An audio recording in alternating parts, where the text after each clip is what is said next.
Hello, I'm Rex Lita with the Midday News. Lay Fire Service personnel volunteered their time over the weekend to clear up major drain outlets and underground pipes within Lay Top Town area.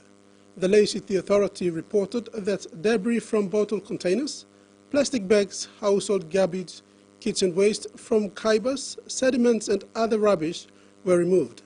The section flushed out over the weekend where the main open drain outlet that runs between 8th and 9th Streets from Coronation Drive through the town bus stop to the TVWAN Road drain, 9th Street underground drain pipes and 7th Street underground drain pipes in front of Central Arcade. Leon's Bakery and Papindo LCA thanked the Lay Fire Station Commander Superintendent Luke Munugas and his team of firefighters, Water PNG technical team, police personnel and everyone involved in this effort. The Community Affair and National Content Conference and Expo, which focused on maximizing benefits and opportunities for landowners and landowner companies, ended well on Wednesday. President of the Chamber of Mines and Petroleum, Antonis Mares, said from the 3 days of presentation, it was clear that stakeholders in the resource sector need to bring government with them. It's no longer a case of the government leading us. He also applauded landowners and landowner company for their significant support and participation in the conference, drawing attention to the bold and courageous presentation yesterday by the Panguna landowners from Autonomous Region of Bougainville.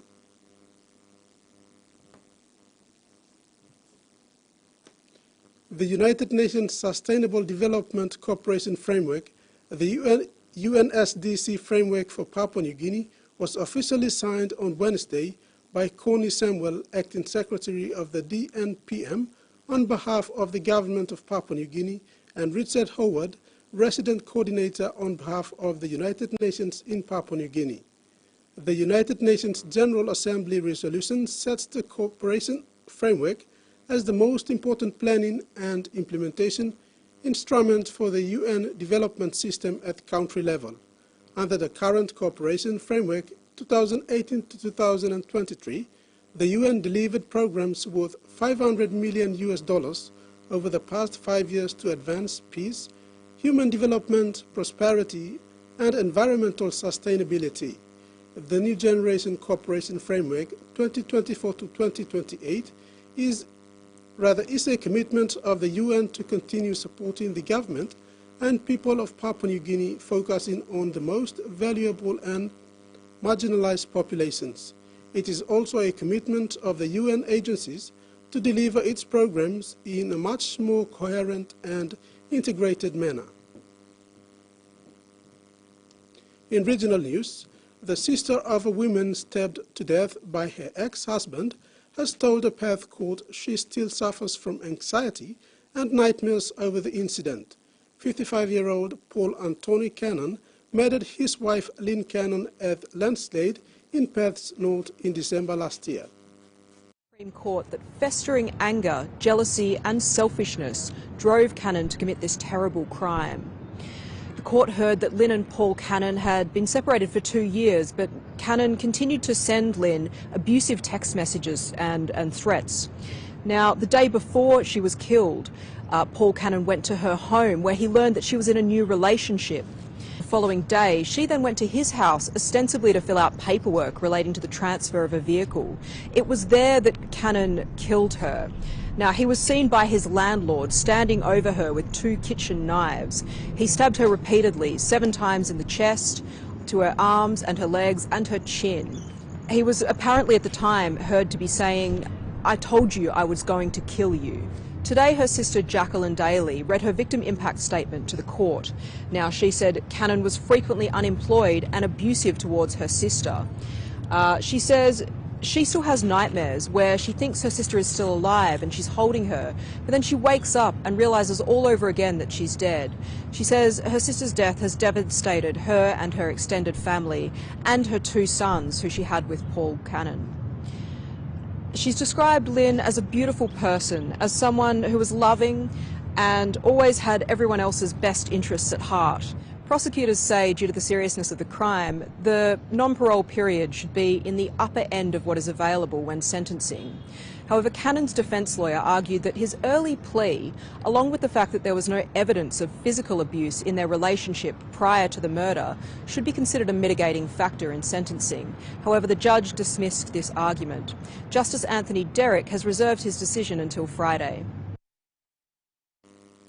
The United Nations has called for more global action to end nuclear testing, warning against the danger of collective suicide. In this message, marking the International Day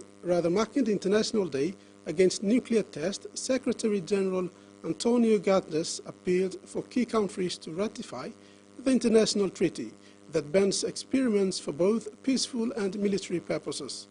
He said there is an alarming rise in global mistrust and division, and clearly 13,000 nuclear weapons are stockpiled around the world, and the countries are working to improve their accuracy, reach destructive power. This is a recipe for extinction. The Comprehensive Nuclear Test Ban Treaty is a fundamental step in the quest for the world free of nuclear weapons.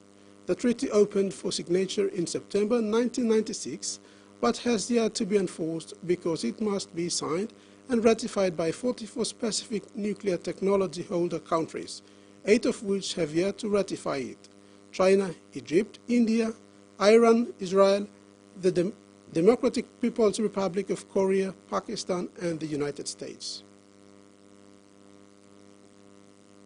For the first time in Australia, a judge has been successfully sued. A Queensland man has been awarded more than $300,000 for being wrongly jailed by a federal circuit court judge. Presiding over a family court matter, he sent a man to jail for contempt after failing to produce documents. That man was assaulted in a prison van and threatened with rape.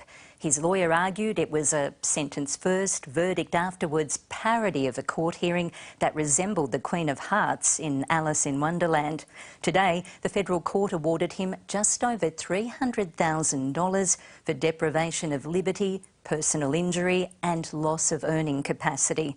Justice Michael Wigney said the Queensland judge acted in excessive jurisdiction when he imprisoned the applicant, and that Salvatore Vasta had no immunity from being sued. Justice Wigney also found the Commonwealth and Queensland government were liable. And back home, PNG Olympic Committee Chief de Mission Ryan Pinney visited Roku Elementary and Primary School recently and presented students with stationery. This visit was inspired by the harmonious singing of the PNG National Anthem by the students to commence the Pepsi Capital Rugby Union Women's Division Grand Final earlier this month. Pinney said he was impressed with their participation in the game and their singing that he decided to visit the school.